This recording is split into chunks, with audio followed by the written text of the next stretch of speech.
What's up, everybody? Welcome to Empowering My Field. I am Matt, paranormal consultant.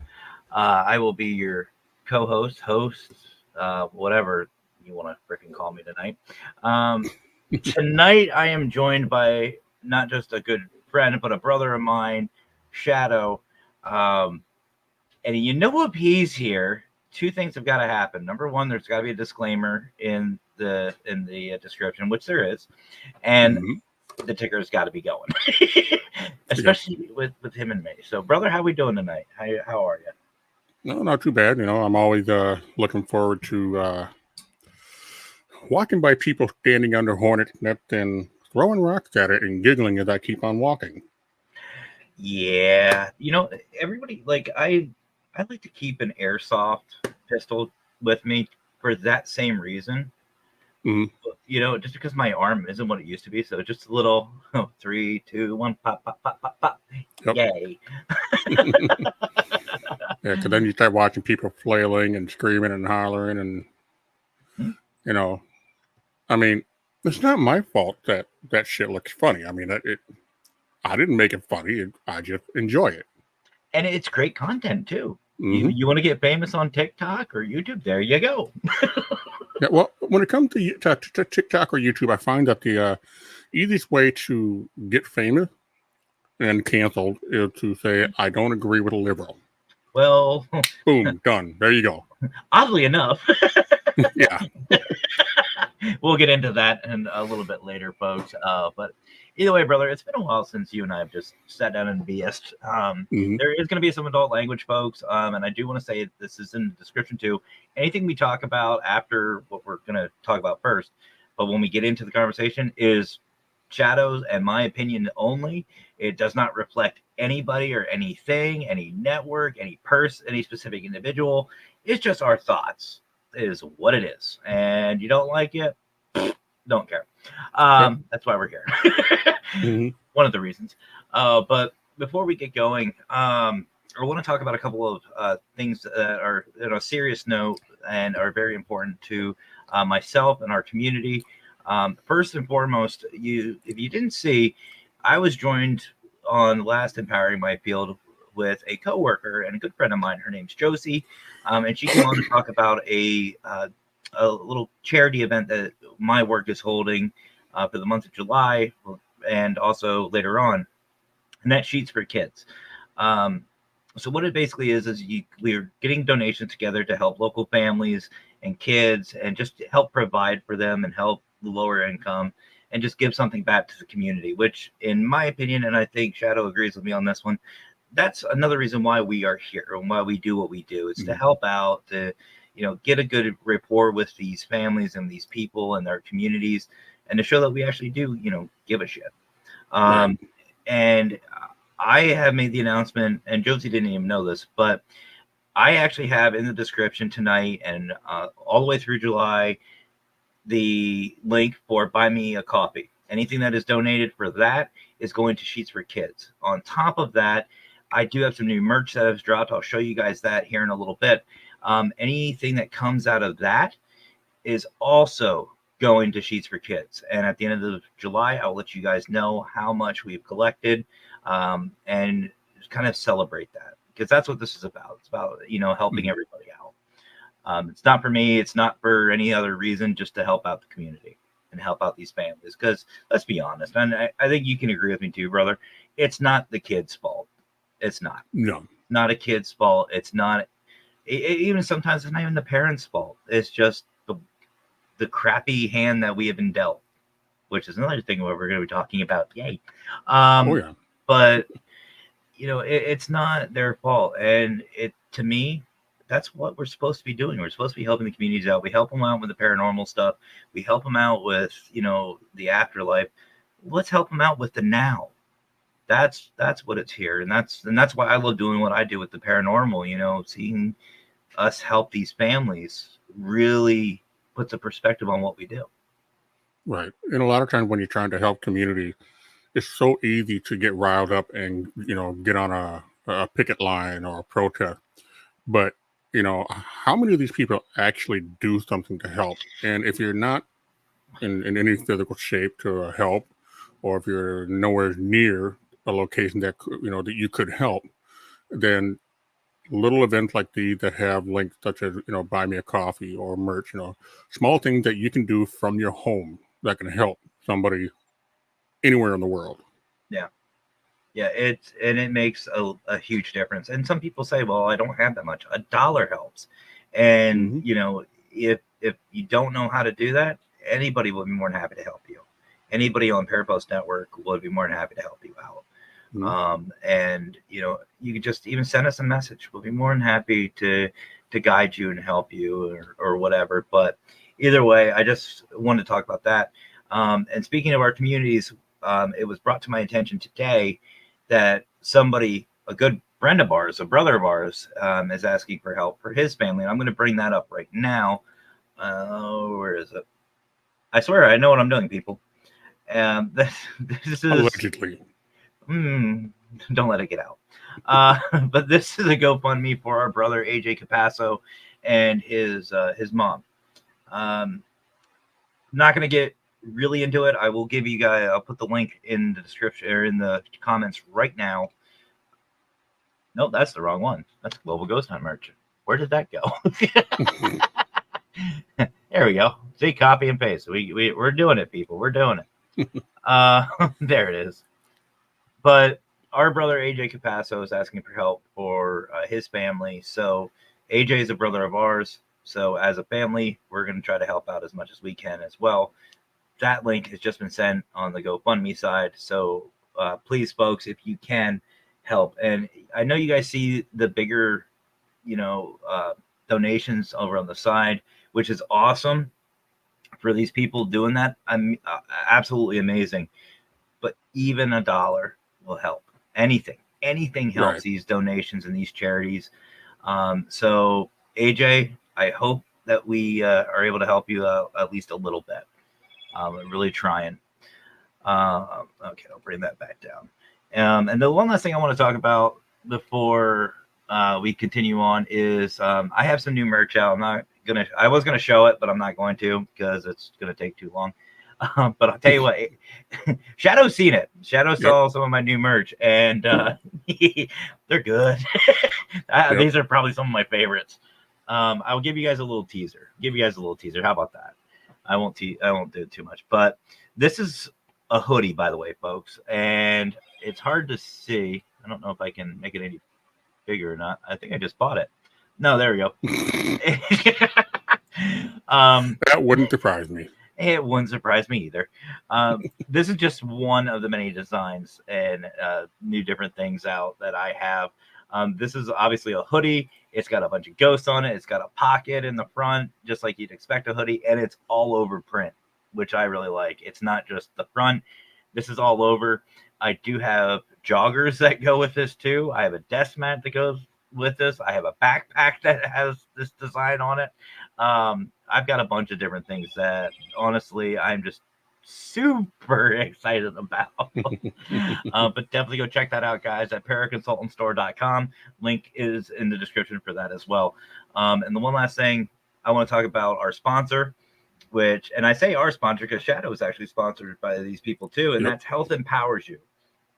On my one live, you guys saw me buy and actually purchase the smoothie recipes for Health Empowers You. And I'll tell you what, I tried one. I don't know if you have yet, but I tried one, and it was like the strawberry banana yogurt one. I was like, okay, that sounds pretty good. Well, I think I found a new favorite. I'm just going to start going down the list.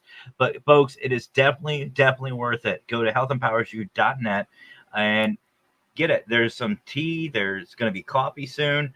There's smoothies. Anything you want, check it out. It is really freaking good, and it's digital, so you don't have to wait. It's basically a recipe book. You're getting this recipe book for over 200 recipes for like $5. Where are you going to find that? Where? Seriously, I challenge you to find that.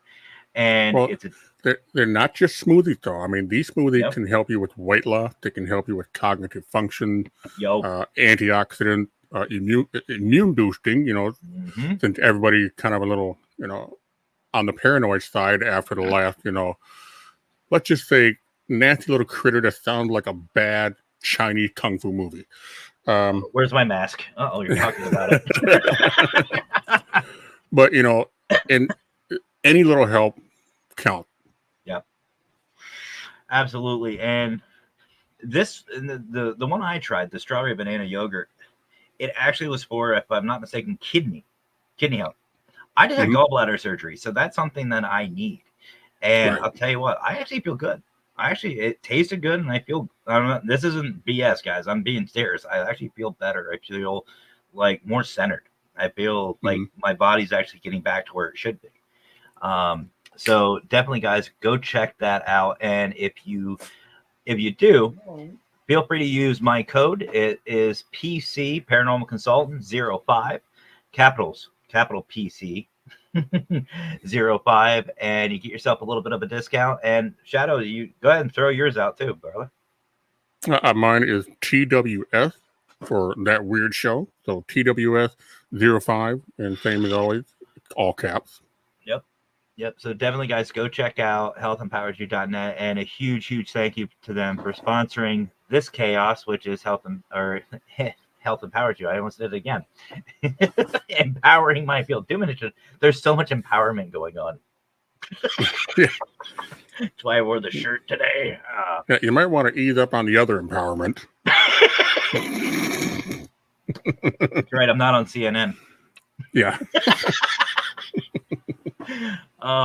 Anyway, but guys, either way, go check out healthempowersyou.net. And check out all the links. Check out all the links that are in there. It's all for the positive and helping out our communities. So yes, please do. All right. So we have some guests hanging out in the audience tonight. We have Nicole here, another one of our Parapost family members. What's up, Nicole? How are you? Our brother Jonathan Myers from Crossover Paranormal Society. What is up? How are you tonight? He's got to be one of the most chill, laid-back paranormal investigators I've ever met. You know what's funny? We actually, as you know, we investigated the USS North Carolina. He's not any different. He is exactly the same. Like, even during the investigations, he's awesome. His dad, on the other hand, Pops, he gets into it. He gets into it, and it's great. I love Pops. Well, the thing, what I love about Myers is that, you know, from what I've seen, if he gets an evidence, it's just like, is anybody here? Yes. All right. Well, we got a response. So I've seen him freak out a couple of times, and I know there was one that's a on rarity. The bridge. Oh, there was one. He was on the bridge, this little like bridge or walk, whatever trail, and he got a good solid hit, and he's just he starts cussing. What the fuck? And he starts going on. I didn't touch no, and he just bounces. I was like, Yep. But definitely go check out Jonathan Myers, guys, over on Crossover Paranormal Society. Always a fun time with him. Always a fun time. So tonight we're going to do something a little different. And I think we have to. We're going to jump on the bandwagon, folks. And it's for multiple reasons. Number one, Shadow and I, as most of you know, love to see that hornet's nest shake and vibrate and blow apart. And typically we're behind it. Yeah. So I think we're just going to jump right into it. Let's go with the most recent circus escapade that we here in America just dealt with. And that's the presidential, and I'm going to use that term very loosely, debate. Let's start with that. Gosh, that was so painful. You know, I'm going to first start off by saying, like, I am a registered Republican, but I consider myself a common sensist. I don't care if you're Democrat, Republican. I don't care as long as you make sense.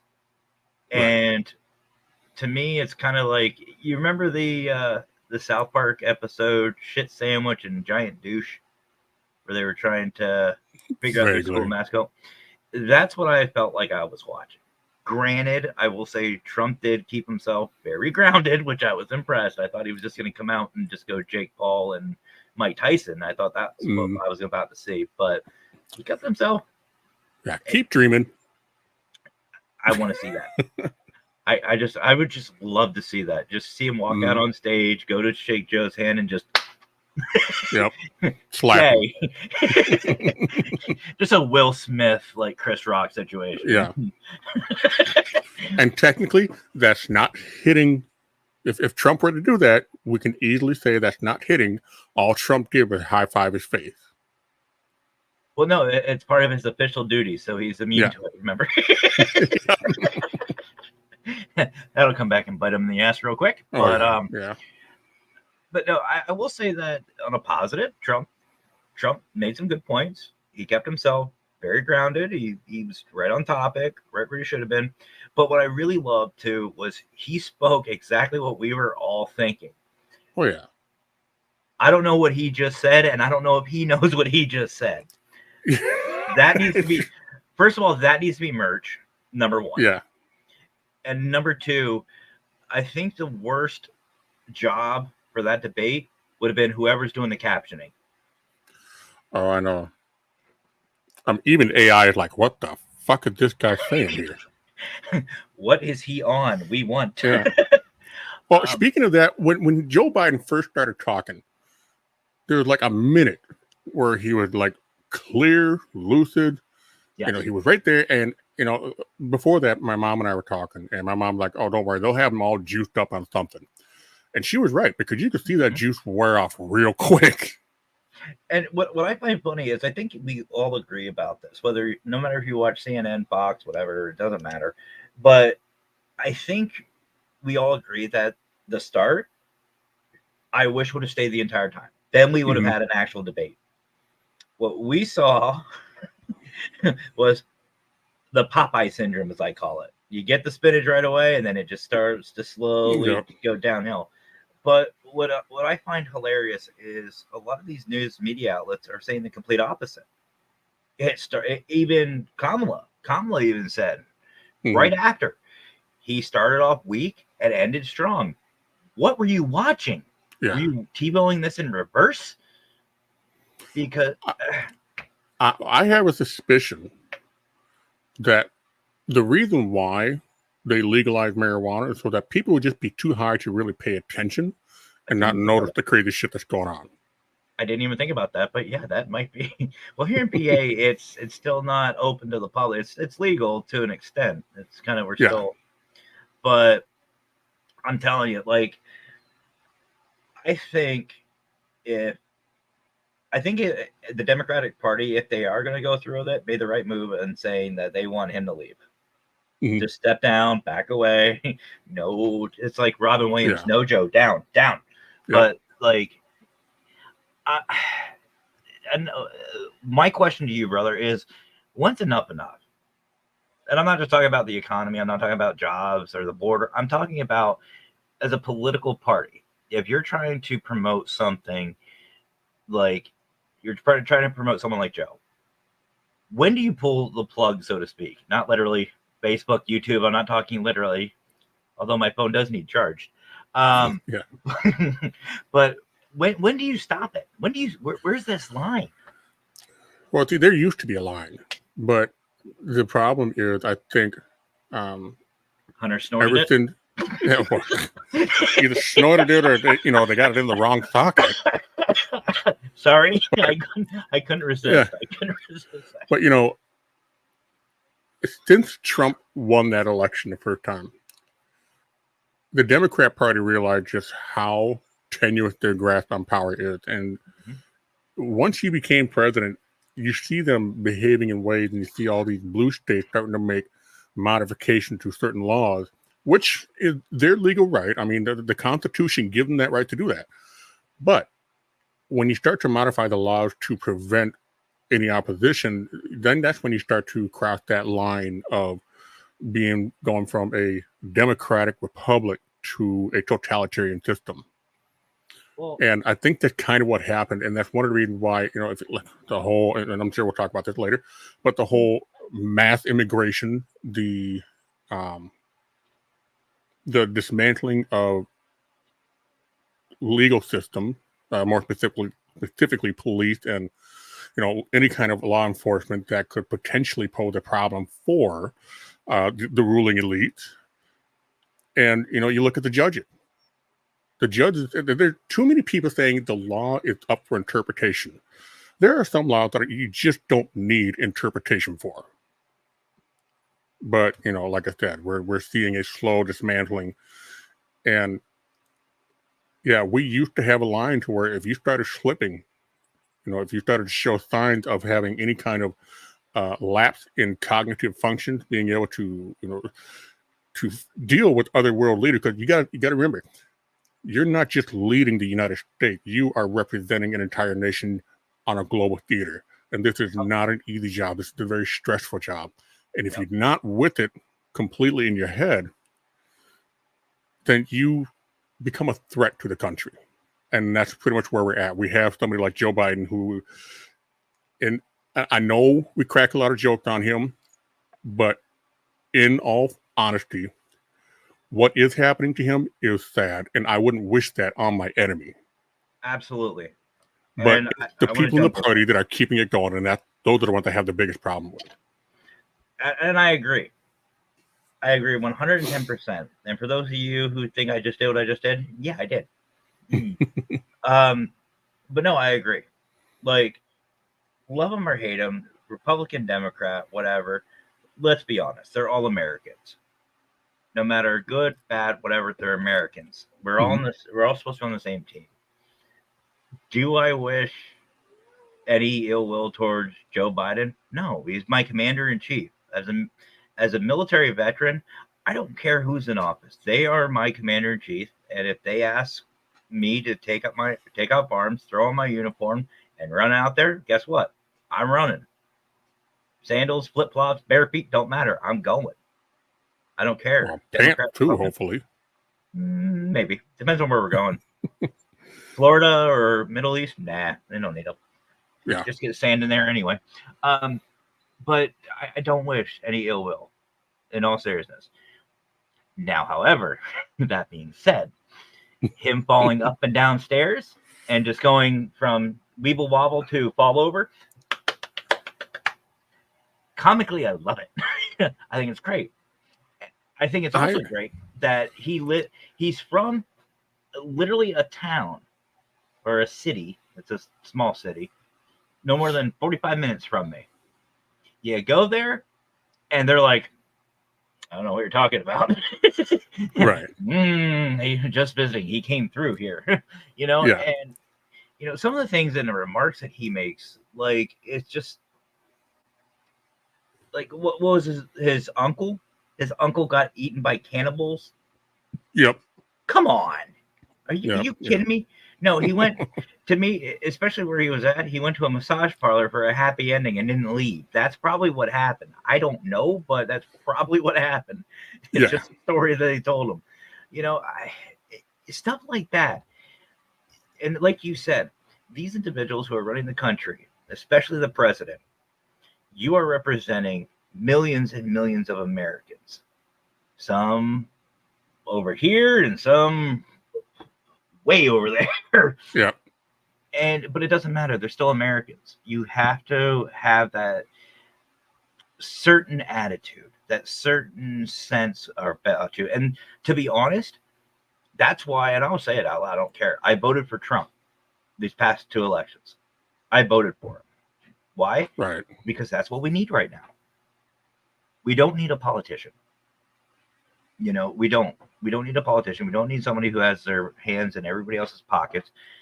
We need a business, because that's what we're in right now. We need something we need someone in charge who knows business, who knows how to get out of any type of stressful situation. Somebody who understands that stress. Look at one of the greatest presidents that a lot of Americans will all agree that we have ever had, Ronald Reagan. Mm-hmm. He was an actor. So I'm not saying that, Trump's this generation's Reagan, but sure as hell wasn't hurting anything. He just was like us. Wasn't afraid to speak his mind. And I think that's what we need, especially when it comes to the other countries. Yeah. We need someone who doesn't have that filter. Yeah. Well, when it comes to people and it comes to opinion, a lot of the issue is you can have an opinion, you can have, a belief. It's when you start to make it personal or emotional, then that's when everything gets muddy, and that's when tempers fly. And I got to kind of say that,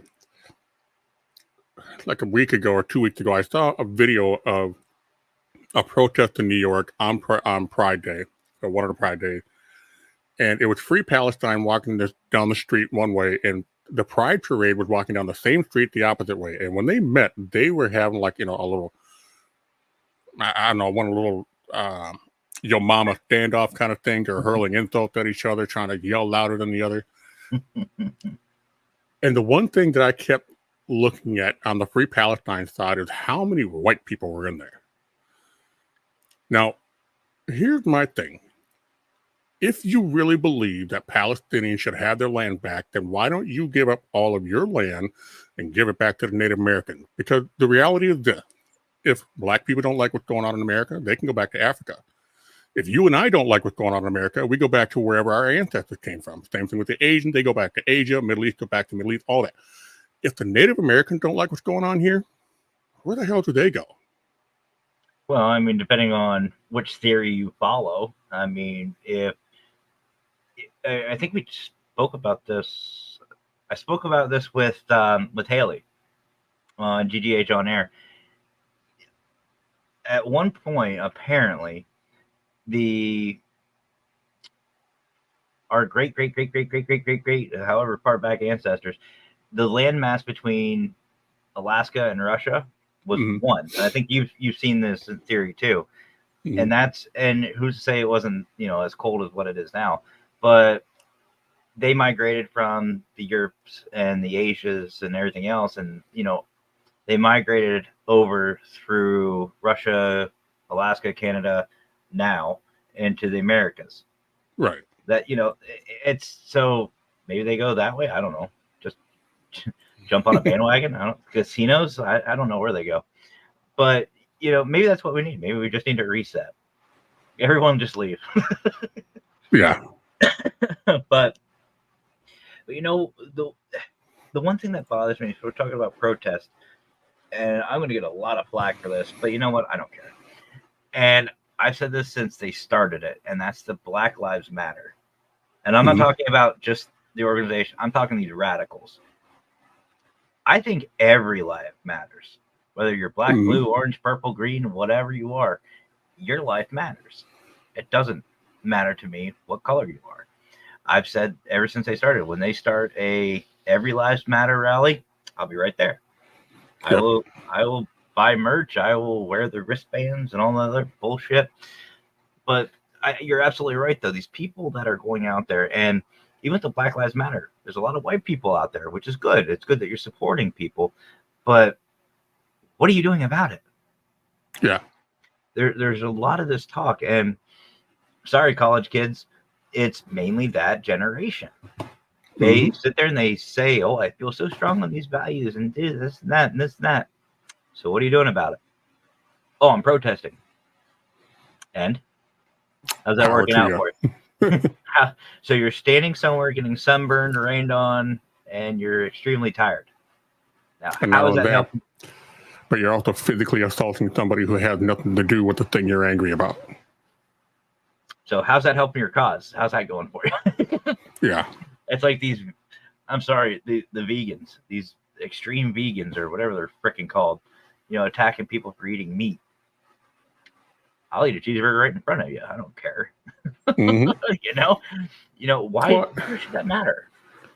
Well, no. I mean, okay, so Ron White said it best. The number one producer from an organic standpoint, the number one producer of CO2 gas is cows. Plants take that CO2 gas into a process of photosynthesis, convert it to oxygen. So who's the idiot here? See, I always like telling these extreme vegans, I tell them flat out, hey, I'm eating what's a big threat to your food. Your grass and everything that you eat, the cows eat it. So I'm going to eat the cows. So that way they don't save you some food. Yeah. I'm helping you keep your food supply up. There you go. Well, you know what? I just thought of something too. Maybe what we should tell them is, no, listen. Cows are nothing but stuffed veggie burgers. They eat grass, so it stuffs them. Yep. I'm a vegan because I support vegan-fed cows. There you go. Although it would be kind of funny to watch a cow eat a steak or a burger. Mom, well, I'm not. Oh gosh, I can't remember what show it was. But I was watching the show and somebody had a pet pig. Oh Jonathan. No! Okay, no. It was Jonathan Myers. Jonathan Myers or Cece, one of them. My wife and I, we were actually talking about getting a potbelly pig. And she was like, if we get a potbelly pig, I'm going to name him Bacon Bit. Yes, that's a good one. The Wicked Queen and I were talking about, mowing the yard and upkeep and stuff like that. I said, it'd be a lot cheaper just to get a goat. Get a goat or some sheep. And she's like, no, we're not getting a goat. I'm like, aw, peas. Yeah. So anyway, folks, so it's at that time. So we're going to take a quick commercial break to celebrate our Parapost family. We've got a new video promoting not just this show, but shadow shows and everybody else's shows on Parapost Network. If you haven't heard about it, go check out Parapost Network Central on Facebook, or you can check out the app. You can find Parapost on Android, iPhone, doesn't matter. Sign up for free today. All you need is an email. And remember your password. I know that for a fact. Yep. And also go check out parapost.net. But yeah, we'll be back, folks, with more fun here in just a few moments.